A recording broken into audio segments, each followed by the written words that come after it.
Congressman Drixie Cardema, you are recognized.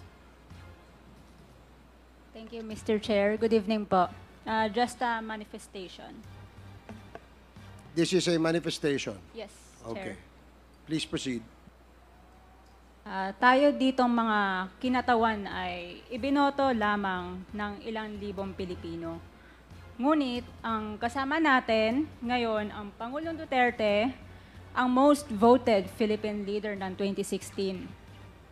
At ang kanyang anak, Vice President Sara Duterte, ang most voted Philippine leader naman ngayong 2022.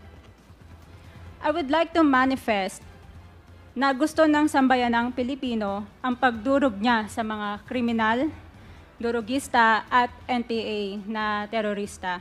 Kaya sila ibinoto at patuloy na mahal ng mga Pilipino.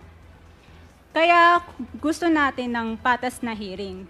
Sana sinama natin dito ang libong-libong mga magulang na ang mga anak ay biniktima ng mga durugista. Ang mga ordinaryong Pilipino na naglalakad galing trabaho, tapos sinaksak o pinatay ng adik, lahat ng mga kababaihan, na kahit pati infant na babae ay ginahasa na ng adik. Libo-libo rin ang kanilang mga magulang at mahal sa buhay na wala dito ngayon. Awang-awa ang mga Pilipino sa mga inuseteng pamilyang na ito, kaya niluklok ng bansa ang Pangulong Duterte. Ang drug war ng Pangulo ay policy lamang. Hindi ito natupad kung hindi ito pinondohan ng Kongreso ng 6 na taon. Majority pa nga dito sa mga kinatawan ay naka-Duterte fist pa nung buong 6 na taon eh. Ang Duterte Youth Party List po ay patuloy na naninindigan sa Pangulong Rodrigo Duterte at pangalawang Pangulo, Sara Duterte, na naglingkod ng maayos, dumurog sa mga durugista, kriminal at NPA na terorista para proteksyonan ang milyon-milyong Pilipino. Bakit wala nag-iimbestiga dito o nag-iimbita sa atin sa sobrang raming Pilipino na biniktima ng mga durugista? And lastly, sa mga kongresista na kaalyado ng mga NPA, mahaya naman tayo sa topic ng pagpatay dahil kayo mismo, hindi kayo nagsasalita sa pagpatay ng NPA sa mga pulis, sundalo at mamayang Pilipino. Pati rin po sa mga natitirang resource persons na gusto mag-abogada papuntang ICC, si Attorney Maria Cristina Conti, na kandidato ngayon ng Bayan Muna Party List. Kasama po ang inyong katabi na si Nery Colmenares ng Bayan Muna.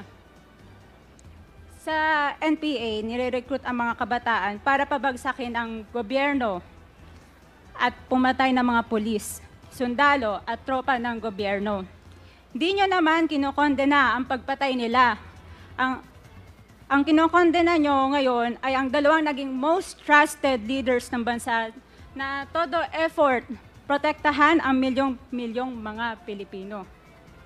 In support sa advocacy sa Pangulong Duterte, ang Duterte Youth Party List ngayon, Kongreso ito, ang kaisa-isang nagpapanukala ng pagbalik ng death penalty para sa mga rapist, kidnappers, durugista at terorista.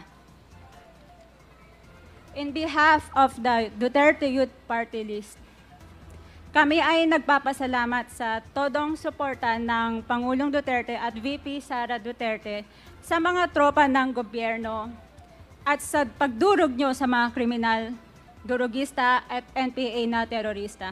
Yun lang po. Maraming salamat po, Mr. Chair. At Thank you, magandang gabi po. Congresswoman. Salamat, Cardema. Mr. Chair. Bawal po pumalakpak dito. Kung gusto niyo pumalakpak, doon kayo sa labas. Maaari ba? Mr. Chair, Wala hong bastusan dito, ha? Sige, Congressman Acop, you're recognized. thank you, Mr. Chair. I beg to disagree with my colleague. Kasi bata pa siya. Ako, I have given up my life for this country. The former president is only 2 years older than I am. But I have been fighting for this country. I was a member of the Philippine Constabulary and became a policeman after Republic Act 6975 was enacted. This statement of my colleague betrays her ignorance. Kung gusto po niya na magpa-imbestiga, mag-file siya ng resolution and maybe refer to the appropriate committee to be fair with her. She is a congressman. She knows the rules. However, your statement or your statements betray your ignorance of our rules here in this House of Congress. So I beg to disagree, Mr. Chair, na sila lang ang nakikipaglaban at marunong makipaglaban sa kalaban. As I've said before, I have given the most part or most years of my life fighting the enemy of this country. Thank you, Mr. Chair. Thank you, Congressman Acop. Yes, let me emphasize na wala pong may monopolya ng pagmamahal sa bayan dito. Pare-parehas po tayo rito. And following the suggestion of Congressman Acop, kung meron kayong gustong paimbita, mag-attend kayo ng hearing. Hindi yung a-attend kayo kapag andito lang ang dating Pangulo, ang ating Vice Presidente. Umattend kayo. This committee hearing, this Quadcom, makes announcements of all its hearings. And from here on, we want to see you in our hearing, and please submit to the committee secretary all the persons you want to be invited. Wala hong ano yan. Wala hong ano yan. Kung sino yung gusto niyang imbitahan, pwede po yan. Gusto ko lamang pong liwanagin na wala hong may monopolyo sa pagmamahal sa bayan dito. Hindi kayo, hindi kami. Pare-parehas tayo nagmamahal sa bayan. Pare-parehas tayo nagseserbisyo eh. Diba? Huwag niyo sabihin mas magaling kayo. Dahil kami, hindi naman namin sasabihin magaling kami. Pero kung pagmamahal sa bayan, pare-parehas tayo. Huwag niyong sosolohin yan. Dahil magagalit si Congressman Dan Fernandez. Anyway, Mr. Chair, Mr. Chairman. Mr. Chair, Congressman Abante and then Congressman Senior Deputy Speaker Gonzales. Congressman Abante. katulad din po ni Congressman Romy Acop, gusto ko ring sabihin ang ilan sa aking talambuhay. 1986, Mr. Chair, muntik nang bumagsak ang Pilipinas sa NPA. Mayroong 37,000 na armed NPA sa bansa. Mayroong 5 million na mass support ang NPA. That was 1986. Kinausap ko ang dating chief of staff, si FBR, upang ang aming grupo ay makipag-ugnay sa CRS upang labanan namin ang MPA saan man sila naroroon. Bilang isang religious leader, wala po kaming dalang armas. In fact, kami po ay nag-create ng grupo na ang tawag confrontational evangelism. Na ang ibig sabihin nun,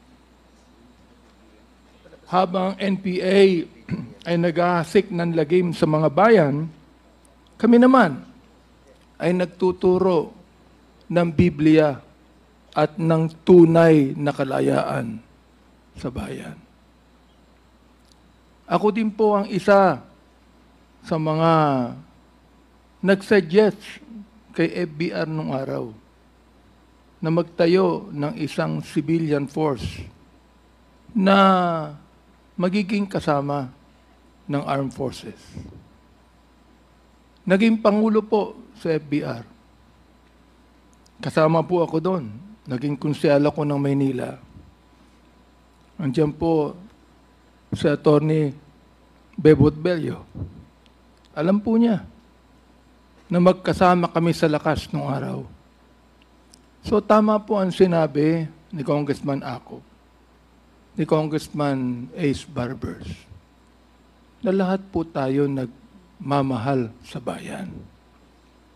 Kaya nga, Mr. Chair, gusto kong itanong sana dito kay Senator Trillanes if he is working for the ICC. Are you working for the ICC, Mr. Chair? Hindi po. You are not. Hindi po, Mr. Chairman. But you are connected with the ICC. Opo, by virtue of being the first to So, Mr. file. Chair. Yes. This man who used to be a part of the armed forces, that should be a patriot in this country, has been conniving with the ICC in this country.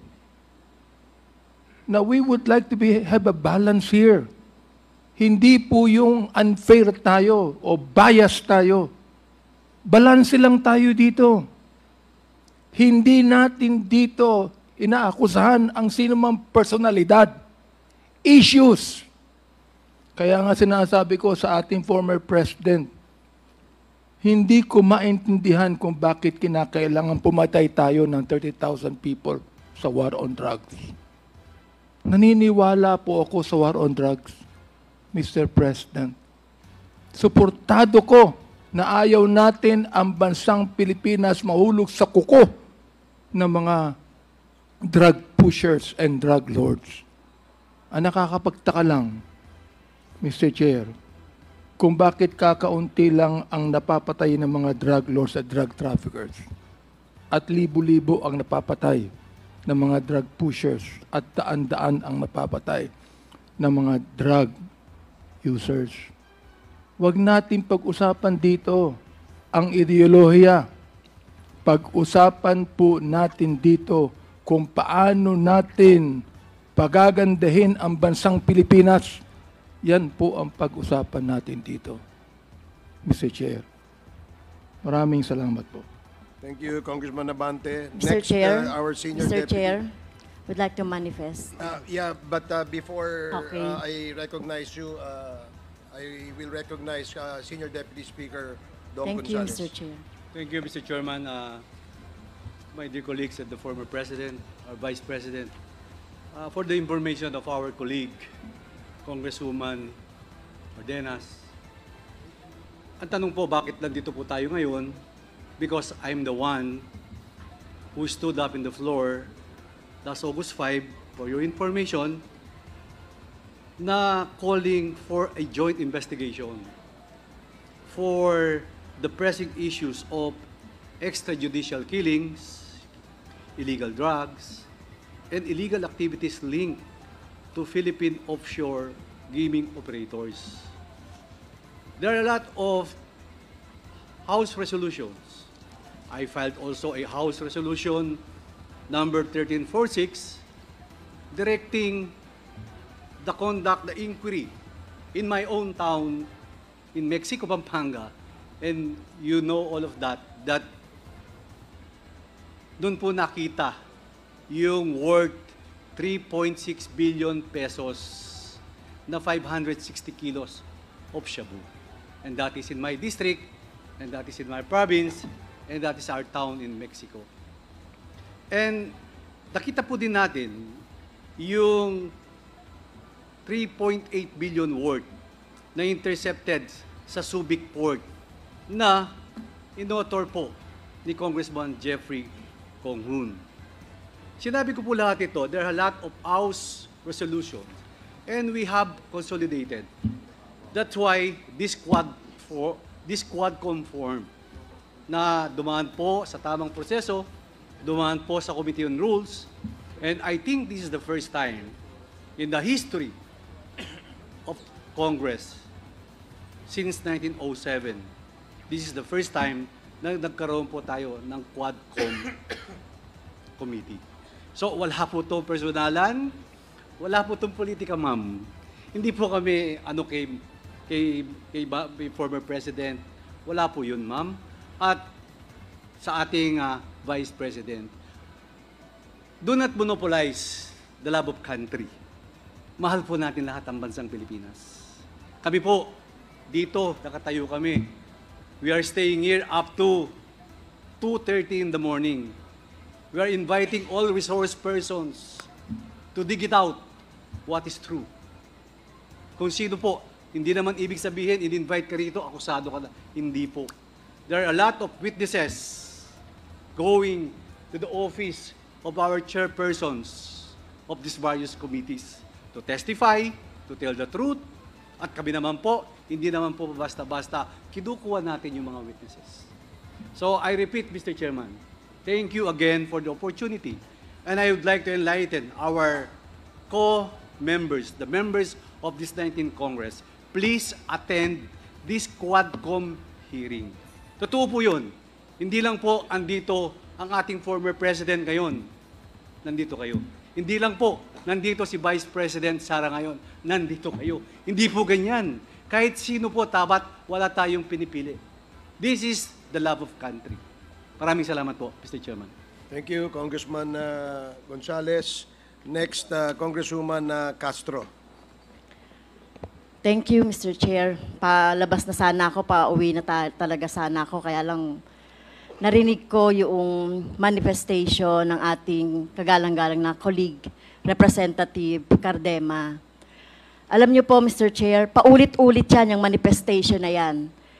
3 beses ko na yung narinig na paulit-ulit. Laban sa mga NPA, laban sa mga progresibong grupo, laban sa mga party list ng mga progresibong kagaya namin. At yung mga tinutukoy niya siguro ay kami yun, no? At talagang nakikita naman natin, ano ba talaga yung intensyon, no, ng mga ganitong manifestation. Ito, ginagawa natin ito tulad na sinabi ng ating chair at SDS, panglabing isang araw na natin itong ginagawa, no? Nagpupuyat tayo dito, nagpapagod, hinahanap ang truth, etc.